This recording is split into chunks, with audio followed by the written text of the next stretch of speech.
Welcome to our channel cooking with housewife. তো friend, আজ আপনাদের সবাইকে দেখাবো কি করে ফ্রায়েড রাইস বানানো হয়।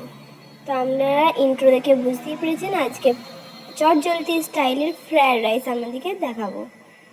তো প্রথম এখানে কিছু সবজি, ক্যাপসিকাম, গাজর, বিনস আমি কেটে নিচ্ছি বাড়ি কাটা করে। দেখুন যেমন করে কাটবো, যেমন সাইজে সেরকম করে আপনারা কেটে নেবেন। তো বিনসগুলো এরকম ছোটো ছোটো কুচি কুচি করে কেটে নিলাম, আর গাজরগুলো লম্বা লম্বা সরু সরু পাতলা করে কেটে নিলাম। এরকমভাবে কেটে নেওয়ার ফলে গাজরগুলো তাড়াতাড়ি সেদ্ধ হবে। আর ক্যাপসিকামটাও পাতলা পাতলা করে কুচি কুচি করে কেটে নিলাম। ক্যাপসিকামের পরিমাণটা আর একটু বেশি হলেও কোনো অসুবিধা নেই, অল্প ছিল বাড়িতে, তাই ঘরোয়া রান্নার জন্য অল্প করেই দিলাম। আর এখানে কিশমিশ আর কাজু ফ্রায়েড রাইসে দেওয়ার জন্য লাগবে, সেটা দেবো। আর ফ্রায়েড রাইসেতে বেশি পরিমাণ ঘি দেবেন, ঘি বেশি পরিমাণ দিলেই স্বাদ আরও সুন্দর হবে। তো প্রথমে এখানে পাম তেল আর অল্প ঘিতে আমি এগুলো সবজিগুলো ভেজে নেব। যেহেতু গাজরটা সেদ্ধ হতে দেরি হয়, সেই জন্য প্রথম গাজরটাই ভাজছি গাজরটাকে সেদ্ধ করার জন্য। বাকিগুলো তো অল্পতেই সেদ্ধ হয়ে যাবে। তো গাজরটা ভেজে নেওয়া হচ্ছে। আমি অল্প পরিমাণ ঘিও দিয়েছিলাম, কিন্তু ঘিটা আমি দেখাতে ভুলে গেছি, এটা দেখাচ্ছি। আর একবার দেখিয়ে দিলাম, কারণ তখন দিয়েছিলাম অনেকটা, সেই জন্য এখনও অল্প দিয়েছি।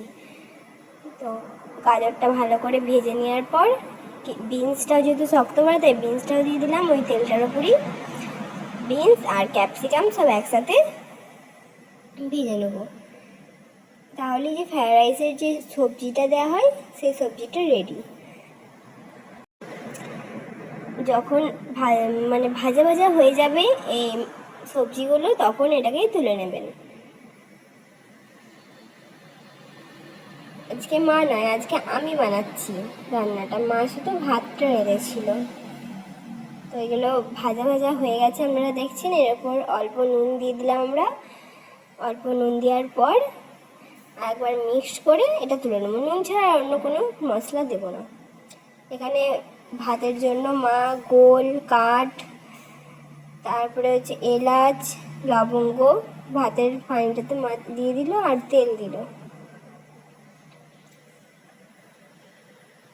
দেখে নিন ভাজা ভাজা হয়ে গেছে, আমি তুলে রেখে দিয়েছি সবজিগুলো। এখানে আমি কিশমিশটা আর কাজুটাও ভেজে নিচ্ছি, অল্প করে ভেজে নেবো। যেই তেলটা গরম ছিল সেই গরম তেলটা দিয়ে অল্প করে ভেজে নেবো, বেশি ভাজবেন না, তাহলে পুড়ে যাবে। তো ভাজা হয়ে গেলে এখানে কিশমিশ কাজু ভেজে এক সাইডে তুলে রেখে দিলাম। এবার ভাতটা রান্না। ভাতে হাঁড়ি গরম হাঁড়ির পানি টকবক করে ফুটছে, তখন মা চালগুলো দিয়ে দিল। এরপর চালগুলো যখন হয়ে যাবে, তারপরেই চটজলদি রান্না কমপ্লিট।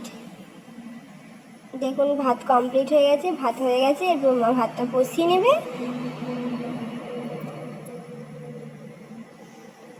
ভাতটা হাফ হওয়া যেমন বিরিয়ানির ভাত রান্না করেন সেরকমই করবেন, তাহলেই হবে। ভাতগুলো মা একটা জায়গাতে ঢেলে দিয়েছে, তো এখান থেকেই মাখিয়ে নেবে। অনেকে ফ্রায়েড রাইস ভাজে, কিন্তু মা আমার এরকমভাবেই করতে দেখেছি মাকে।